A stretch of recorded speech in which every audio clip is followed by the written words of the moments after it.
Okay, cool. So, uh, welcome everyone to our first GDG Bristol on the internet. I think everyone's been to a GDG Bristol before. If you haven't, we're an official GDG chapter, Google Developer Groups chapter. So we're sort of semi-endorsed by Google. They give us support and materials and stuff, and we're basically a meetup for enthusiasts of any Google technology, generally Google Cloud or Android, machine learning, Kotlin, stuff like that. And we started off quite strong this year. We had a couple of really well-attended meetups at Just Eat, who normally host us in Bristol. Then, of course, the pesky pandemic happened. So we're going to try and do these things online and hopefully get into a cadence of doing them semi-regularly. So for tonight, I've got a small demonstration of some big data stuff in GCP. So my demonstration is called a GCP Big Data Pipeline for Naughty Words. It's not as exciting as it sounds. You'll find out why in a minute. So what is a big data pipeline? You probably know because it's quite a common thing to talk about. But basically, a big data pipeline is all about how you get your big data from A to B, where it needs to go. And you normally need a pipeline to do this because generally what constitutes your big data is like random crap. It's going to be all kinds of different data from multiple different sources. It could be structured, unstructured. Maybe it's structured but not quite conforming to the schema you need it to. And you're going to need to get it, you're going to need to use some system in between to get it into your proper grown-up database at the end. So it's not just a case of moving it from A to B through the pipeline. The pipeline itself is normally some piece of software that can perform transformations on the data to get it into the database. In Google Cloud Platform, in GCP, the normal pattern you see for big data pipelines uses three main elements. The first one is Cloud PubSub, which is Google's global serverless messaging system. Then Cloud Dataflow, which is a batch and stream processing system for doing those pipeline transformations in the middle. And then generally where big data ends up in GCP is BigQuery, which I'm sure everyone's heard of. BigQuery is Google's petabyte scale SQL data warehouse. So just have a bit of a more in-depth look at each one of those individually. Cloud PubSub is, like I said, it's Google's global real-time messaging service. So this is one of the products in GCP that started off as something Google were using internally, and then they basically just made a public API for it. And it works in a couple of different ways. By being a message bus, it can basically take messages from where they need to go from publishers to subscribers. But as I said, it can do it in a couple of different ways. This is quite useful for pushing around data when you need to get data into a pipeline, for example. But PubSub is also quite good for joining together sort of loosely coupled systems. So if you have lots of different pieces of a system and you need system A to talk to system B, then you can communicate via PubSub. So PubSub has a concept of publishers, which is things that send messages, and subscribers, which are things that receive messages, and topics. Now, topics are kind of like the containers for groups of messages. As I said, PubSub is entirely serverless. It's just an API you consume. You don't have to configure any infrastructure. You basically just configure your topics and your subscribers, and then you publish the topics, and the subscribers can retrieve messages. So there's no servers to configure, and it guarantees at least once delivery for every subscriber. So what that means is that every subscriber to a topic is guaranteed to get every message that's sent to that topic at least once, and rarely, but sometimes more than once. Part of the way that PubSub is built to make sure that it's globally distributed and available means that sometimes you will get message duplication. You also don't get guaranteed message ordering, again, because of the way it's built to be globally consistent and globally available. But you can enforce ordering with you can't enforce it, but you can add ordering separately by either putting a timestamp in the data or using something in the middle, such as Cloud Dataflow, to do some clever things with windowing of messages. So once your messages are streamed through PubSub, you then have something in the middle like Cloud Dataflow.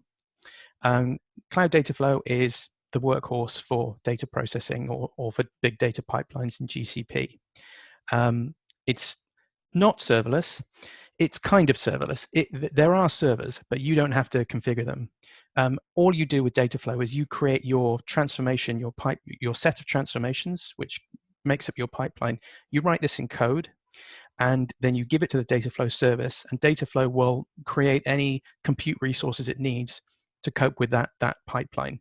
And it will auto-scale up, and it will back down again if it needs to have more capacity to process that pipeline. So it's not really serverless because it's creating compute instances for you. But you don't have to worry about configuring them or setting them up or deleting them or anything like that. Dataflow can handle batch and stream jobs. So in big data, a batch job is basically a finite chunk of data you want to push through the system. And a stream, as you may have guessed, is just a constant stream of data. But you can use the same code in Dataflow for both types. You don't have to have different sets of code. And in addition to the sort of primitive and custom transformations that it can do, and we'll see a couple of examples of those in the demo, it can do some fancy sort of filtering and grouping and time windowing, which is really helpful, especially for streaming pipelines. If you've got a constant stream of data coming through, but you need to do things like averaging or sampling over a specific time window, Dataflow can do that for you. It's built on the Apache Beam SDK. So Apache creates a bunch of big data products, and the Beam SDK is basically just a software development kit. It's a bunch of libraries or a framework for you to write the code to create your pipeline. And the Beam is available for Python, Java, and Go. And then the third element, as we saw originally, is BigQuery. The BigQuery, like I said, is Google's petabyte data warehouse. It almost sort of predates GCP as Google's big famous cloud product. They call it their gateway drug to GCP now because it's massively performant on huge data sets. And again, it is completely serverless. It's something that they use internally. So they just open up the API to allow other people to have access to all that raw computing power that they've got themselves running BigQuery. And it's simple to use because it just uses basic SQL. So if people know how to use SQL, they can easily get to grips with BigQuery. And again, because it's serverless, there's nothing for them to configure. There's no infrastructure for them to worry about. BigQuery also has some newer features now. They haven't rested on their laurels. Google's adding a bunch of new stuff to it. ML, BI, GIS, each of these things means something different. BigQuery ML is a way of creating basic machine learning models by just using BigQuery SQL. BigQuery BI is business intelligence. It has some BI functions built into it, which I won't go into because BI is boring.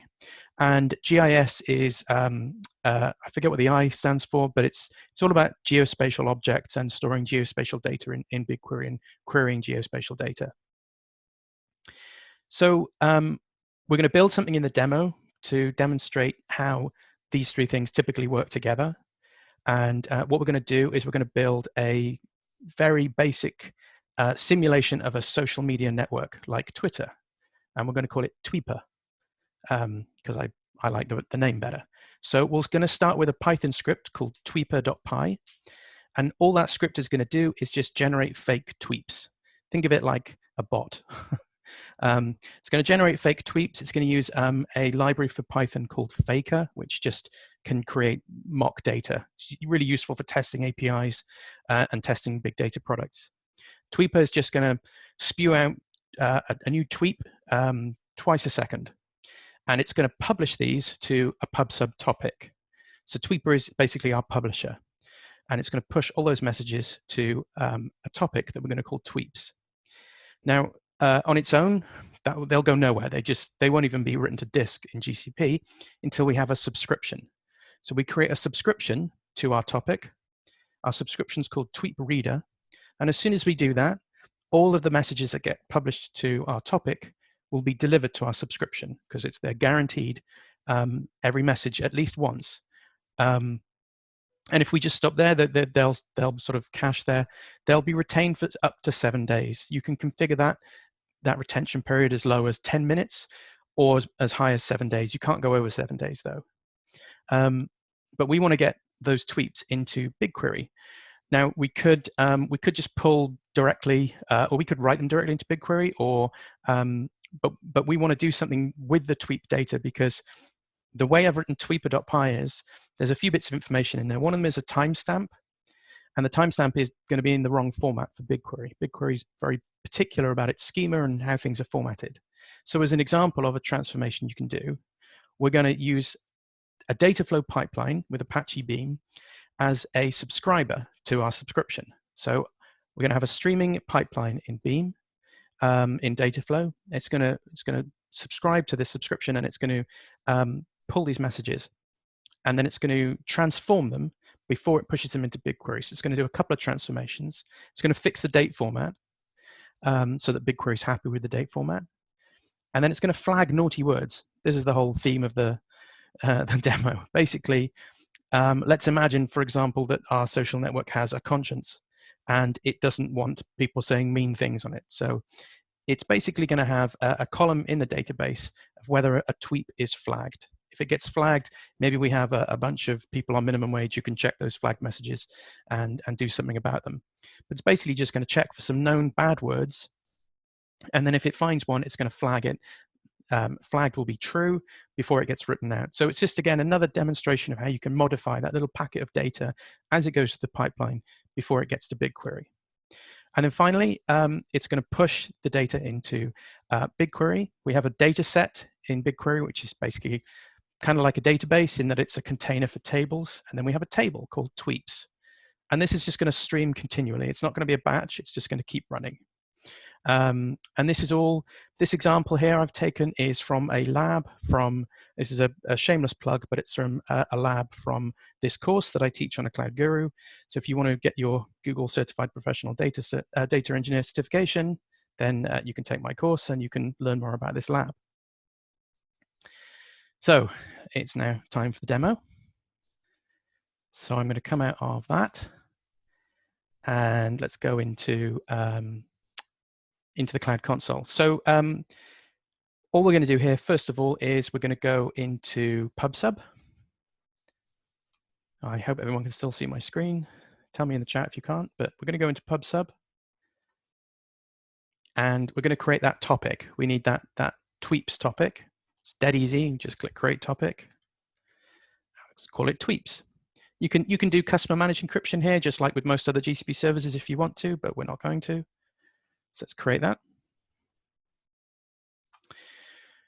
And now we've got a topic, but without a subscription. As we know, if we publish messages to this topic, they're going to go nowhere. So we'll scroll down and we'll, under subscriptions here, you can see we don't have any. We'll just click create subscription. And we're going to call this tweet reader, which you can see I did this earlier. Now there's two types of delivery for a subscription, pull and push. Pull is the default, and that's what we want. That means that the messages will sit in that queue, basically, in that subscription until we pull them. Alternatively, you can set up a push subscription, and what that means is you can define an endpoint, which has to be an HTTP endpoint secured by a valid SSL certificate. And then every time that subscription has a new message, it will push it to that endpoint.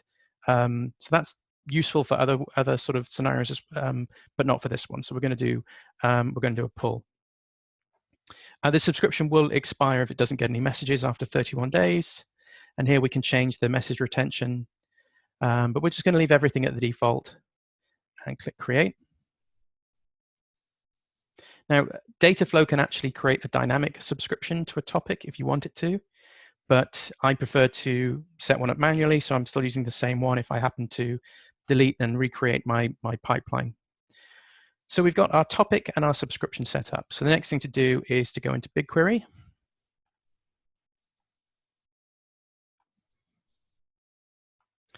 And here we are in Bristol GDG in BigQuery. So we're just going to create a data set. And we're going to call this Tweeper, the name of our social website, Tweeper. And click create data set.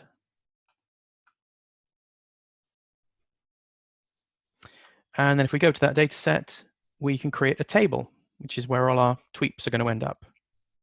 So all we do is we name the table tweeps.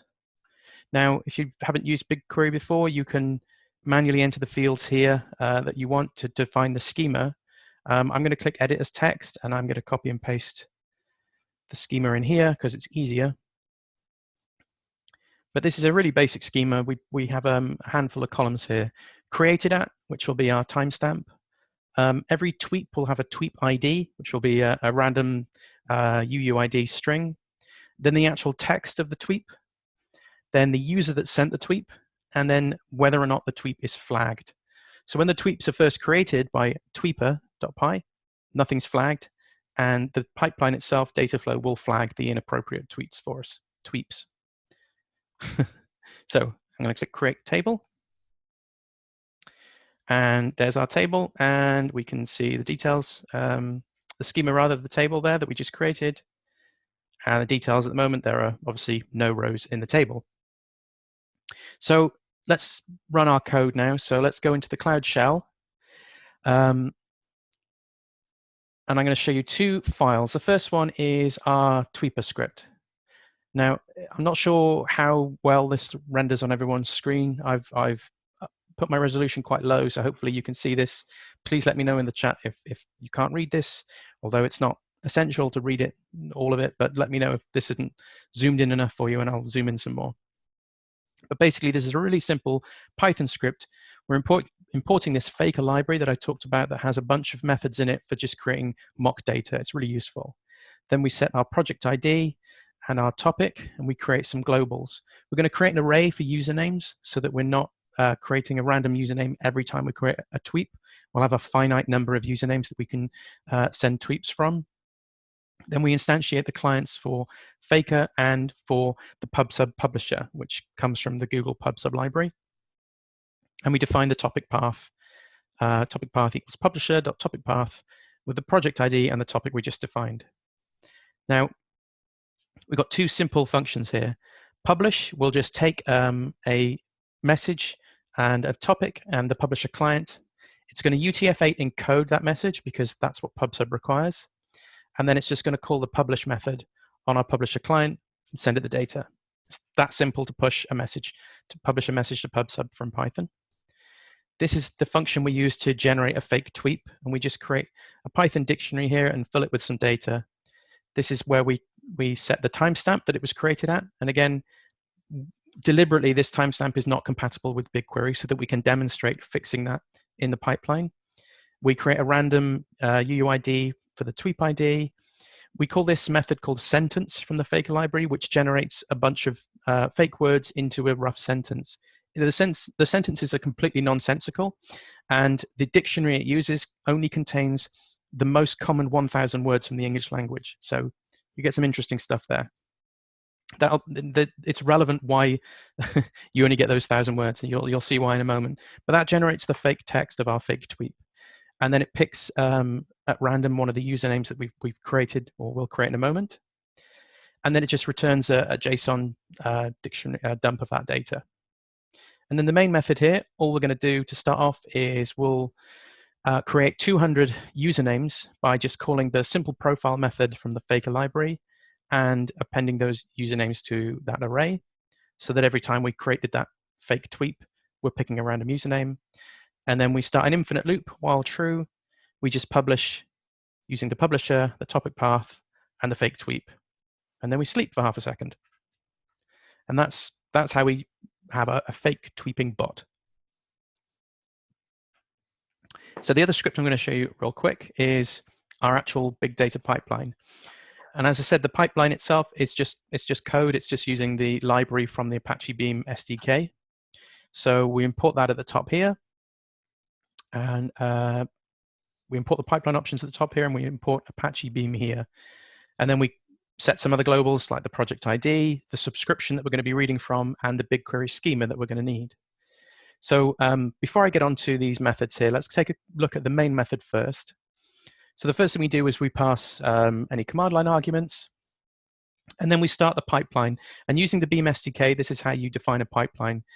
You basically just create it with p equals beam.pipeline, And then you have this interesting notation, which looks a bit weird in Python until you get used to it. But this is how you create the steps of a pipeline for Beam in Python. Each step of the pipeline, you just give it a name, just a string.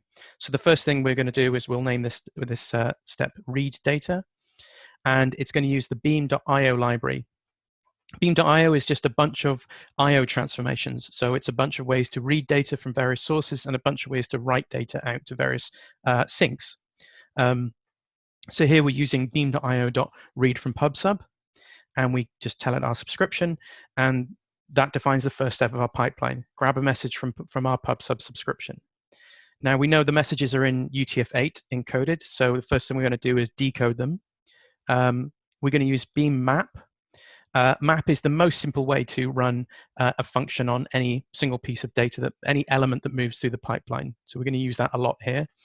But we can do this sort of, instead of calling a separate function, we just sort of do this in line with a lambda and decode it from UTF-8. Then we're going to run our first user-defined function here. So PubSub to JSON is what we're calling this stage. And then we're using beam.map and specifying this function here, this method pass.pubsub. And we've actually written that up here. And all this does is it takes the data in and it returns a JSON dictionary of the data, just to make it easier for us to work with it in Python. The next one is fixed timestamp. And then again, beam.map to call another user-defined function. This one's called fixed timestamp. Check tweep is the next one. Again, we're using beam.map and we call check.tweep, check_tweep. So let's have a look at those two. Here's fixed timestamp. Again, it just takes the data. It reformats the date time stamp basically into a format that we know will work with BigQuery. Again, it's just a really simple example of modifying individual elements of data as they come to the pipeline. And then check tweep. This is the whole point of what we're doing here. We want to make sure we're looking out for these bad words so that we can be socially conscious in our social network. Now, as I said before, there are only 1,000 of the most common words in the English language used in the dictionary to generate these sentences.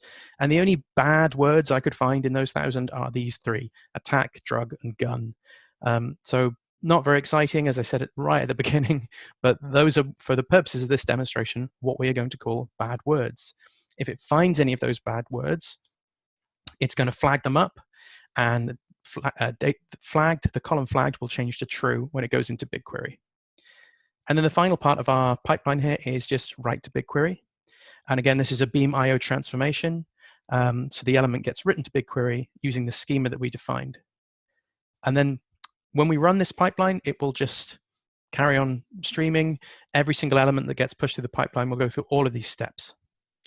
And that's it. It's that easy to basically write a pipeline in Apache Beam. So let's see it in action. So I've got my console here. Again, if you can't read what I'm typing, please tell me, I'll zoom in.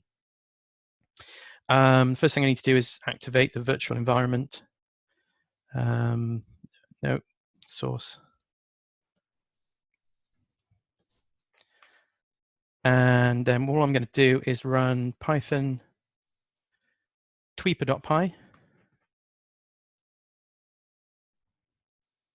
So that's now publishing tweeps to our PubSub subscription. Let's have a quick look at that in PubSub.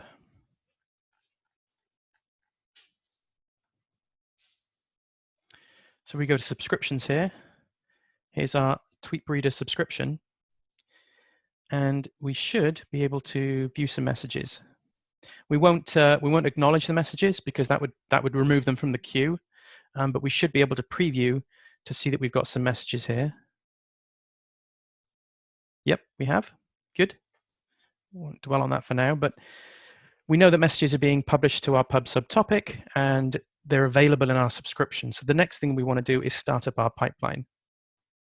So this is a reasonably long command, so I'm going to copy and paste it in, and then I'll tell you what it does. So here we're running Python with, in fact, before I do this, I need to be in the right directory, and I need to activate the virtual environment, otherwise I won't have the libraries I need. Now I'll explain the command. So running Python, pipeline.py is the file. We specify --streaming Now, don't forget the script is passing all the arguments. So even though we didn't actually write anything that knows what to do with a switch like minus minus streaming, it's passing all the arguments through the Apache Beam SDK. So that defines in Apache Beam, this is a streaming pipeline. This bit here, minus minus runner, Dataflow runner, means when this pipeline runs, send it to the Dataflow API to run it. If we don't include this, it'll just run it locally using whatever local compute there is. In this case, it'll be the local compute of the Cloud Shell. If I ran it on my laptop, it would run it on my laptop. But by specifying minus minus runner, Dataflow runner, it's going to send that to the Dataflow API to run the pipeline. And then we just tell it the project here, and we give it a temp location and a staging location just for it to write out some temporary and staging data in Google Cloud Storage. And then we give it a name at the end, minus minus job name, tweeps. So if I hit return, wait a few seconds, we should see a couple of deprecation warnings, but hopefully no errors. So that's all fine. Now, if I go back to Dataflow in the Cloud Console,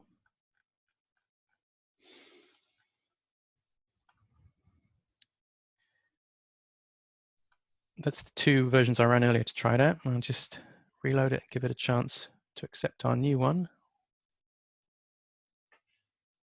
And there it is, it's just setting up. So the Dataflow UI gives us this really nice job graph. So these are all the stages of our pipeline that we defined in code, and it nice and helpfully sort of lays them out in a nice graphical display of how the pipeline's actually going to run. Once this is up and running in a minute as well, we'll start to see some numbers running through here of how many elements it's dealing with and some other job metrics. And as I said, Dataflow is serverless in a way, but also not serverless, because at this point I haven't had to create any servers. I haven't had to create any infrastructure or resources to run this. I've just executed that command that's sent my pipeline that I've written in Python to the Dataflow API. But under the hood, what that does do is it creates any necessary computing resources it needs in Compute Engine. So it's fired up this VM for me here. And depending on how much load I put through this pipeline, I mean, we're talking about 2 messages a second, which is a tiny amount of load. But if it was 2 million messages a second, Dataflow would scale up the number of computing resources it needs to process that. So at this point, it's going to take a few minutes for the pipeline to get running and actually start pushing stuff into BigQuery. So at this point, are there any questions on what I've shown you so far? I haven't seen anything in the chat yet, but if there are any questions, please let me know. If not, we can sit in silence for a couple of minutes while we wait for BigQuery to, we wait for Dataflow. I've got a question on, you mentioned Beam has Go. I think when I last looked, Dataflow didn't have very good support for Go on Google. Has that changed recently, or? So as far as I know, Go is brand new in Dataflow. It was only recently that streaming support was GA in Python. Before that, you had to use Java if you wanted to do streaming, and you could do batch in Java or Python. And Go, it literally, I only mentioned it because last time I looked at the Beam programming guide, I saw that there were examples in Go, and I thought, okay, they've added Go. But yeah, I think it's very new, yeah. Yeah, but it didn't, I don't think the Dataflow runner ran, it was, from when I found, it was running really slowly, like the jobs in both Java and Python, like, completed in a reasonable time, but the one for Go just was running on, and it was just the simple starter one that you do, the example. Yeah, no, that's a good point. The Beam SDK may support Go, but that doesn't mean Dataflow does. Yeah. I think GCP prefers Java or Python at the moment. Okay. Andres put a question. Thanks for that question. That was really good. Andres put a question in chat. What's the advantage of calling many step functions in Beam instead of a single function?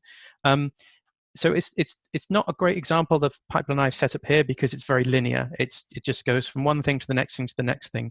But you can actually break pipelines out into, they can be branched, so you can have the data can do various things synchronously with each other or asynchronously. So you could, for example, you could read data from one source and write it to two different sources, or put it through different transformations and merge it back together. And by defining each of these steps as separate pieces, they can be run asynchronously, and they can also be scaled asynchronously as well. So each of those individual steps is run in isolation from the others, the way that Dataflow juggles the compute resources it needs. So, and it also gives you a nice view of exactly what it's doing, rather than just having everything in the same step. But mainly, it's so that you can break out those functions so they can scale independently, and so you can have, as I say, you can do more complex pipeline than just this linear flow. Any more questions before I move on? Nope, cool, okay. So by now, hopefully, we should start to see that something has gone into BigQuery. So we go back to BigQuery, and we go into our tweeps table. Now, if we look at the details page, we should hopefully see we have a streaming buffer in the table, and there are 349 rows in the streaming buffer. And if we preview, we can see there are some tweeps in our table, which is great. And if you can see the text here, this is kind of what I was saying before. You get some really weird stuff because it can only use those 1,000 words. Ball image measure baby risk available. Huge able animal morning goal aren't enough. I mean, it's rather nonsensical. Occasionally they're amusing. What we're looking for is if any of our fake tweepers have used any of those bad words. So as I said before, the nice thing about BigQuery is, I haven't had to do anything other than name a table and define a schema, and I could pour billions of rows of data into this thing very quickly, with no skin off my nose to do it, and then just really easily run queries on it with standard SQL. So that's what I'm going to do now. I'm going to run just a select star from bristolgdg.tweeper.tweeps where flagged equals true to find out if we've got any flagged messages that need someone to have a look at them. And we got one so far. Second something wander process attack radio nothing positive. Interesting. But there's that word attack. So our pipeline has checked all the elements that have come through so far, and it's found one that has a bad word in it, and it's added this flagged column here to true. Now, if we go back to Dataflow, hopefully there should have been enough data going through it now that we can actually see some metrics in the UI. So we should be able to see that, yeah, the write to BigQuery has added approximately 349 elements. You get some nice other metrics and graphs. I mean, you need this to be running a lot longer, obviously, to properly fill out all this information. But you can see, how much latency there is in the system, whether it's auto-scaling, the throughput of the number of elements it's dealing with, how that breaks down by each of the steps in the pipeline as well, which is really useful. But you need to leave it running for a while to get some more useful metrics out of it. Let's go back to BigQuery a second, just see if we've got any more naughty words that have come up. Let's run that again.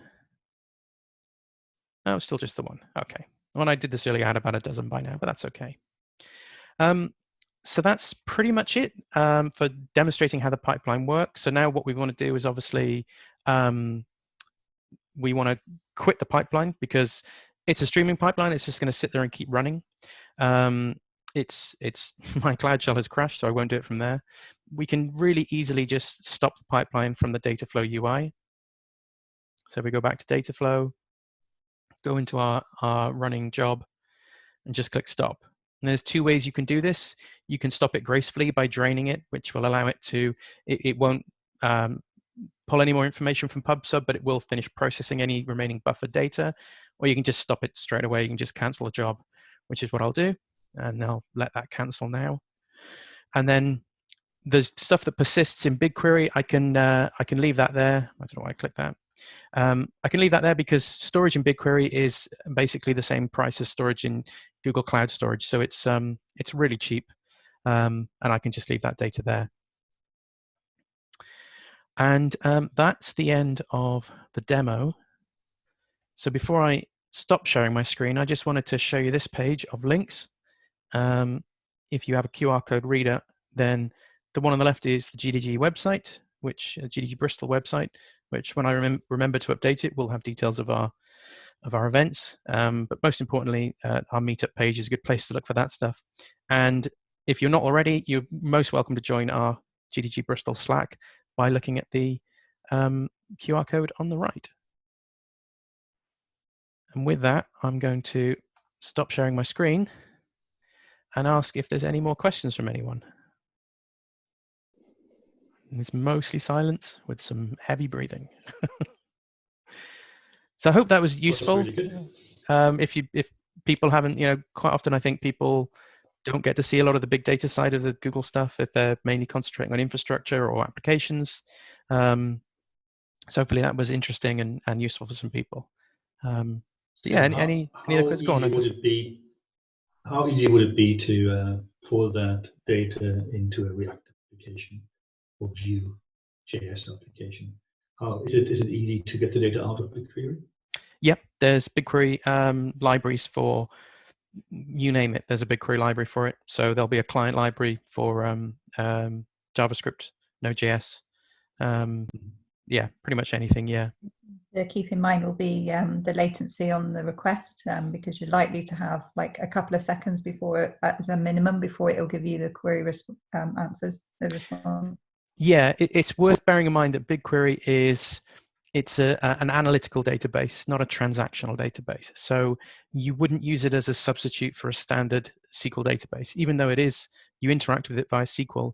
But it's really, you would query it for the purposes of studying large amounts of data. You wouldn't use it for just retrieving a single row as you may do a transactional database. So if you were writing an application in React that did some analysis of data and presented it, then you would perhaps use it for that, but it wouldn't replace, it's not a good stand-in for something like a MySQL or a Postgres database for a single transaction or a single row. I've got a question in the chat. What's the expected cost of such a solution?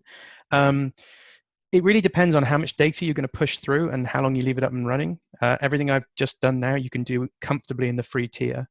There's a generous free tier on BigQuery. I think it's, I'm not gonna say because I'll get it wrong. But have a look on the GCP pricing page, and there's a comfortable free tier on all of those products. Because Dataflow, basically the cost of running Dataflow is the cost of the compute resource. I believe, I'm not sure if there's an overhead for using the API as well, but again, there's comfortable free tiers on all these things. So just have a look at the GCP pricing page. Another question, how does Dataflow compare to Airflow? Do you know? Yeah, so Airflow it's a different kind of product. Airflow is Airflow is more like a scheduler, if you like, but it's more complex than a scheduler. So Apache Airflow, that's what you're referring to, isn't it? Yeah, Apache Airflow is a product for creating a pipeline with lots of moving parts, and then defining those in a directed acyclic graph or a DAG to say, where the data should go, how it should be treated, what should happen to it before it goes into the next system. And actually, Dataflow would probably be one of those moving parts that's defined inside Airflow. And Airflow is really good for, being able to run a pipeline on a schedule or have it triggered by some other event. And Airflow is actually available in GCP now as something called Cloud Composer. It's under the hood, it's just Apache Airflow. So I've got another question. So when would you decide to use Dataflow versus Dataproc? Excellent question. So the basic difference is Dataflow is newer and better at streaming. So Dataproc is Google's basically managed service for running Hadoop and Spark clusters. And Spark historically is good at batch loads. You can get Spark streaming, but Google's recommendation is that Beam is the superior framework for streaming workloads. If you have specific batch workloads, if you have developers who are comfortable with Spark and Hadoop, go with Dataproc. If you have streaming or you have a mixture and you're comfortable with Beam, you go with Dataflow.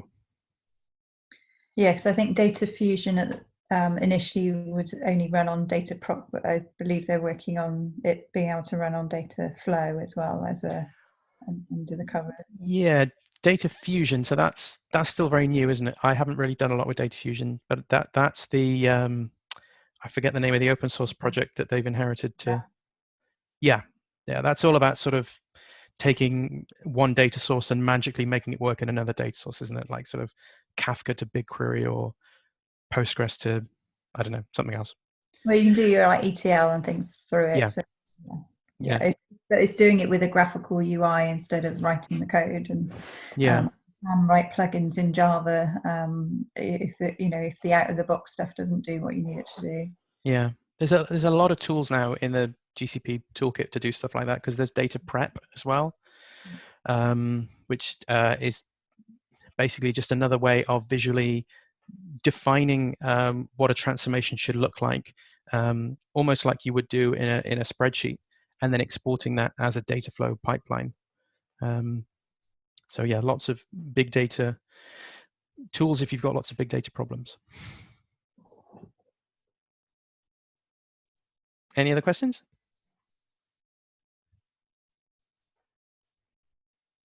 Cool. So I said it would finish by 8, and I was right.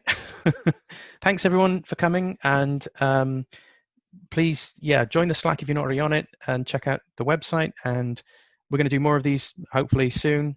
We're also looking if anyone's got anything they'd like to present.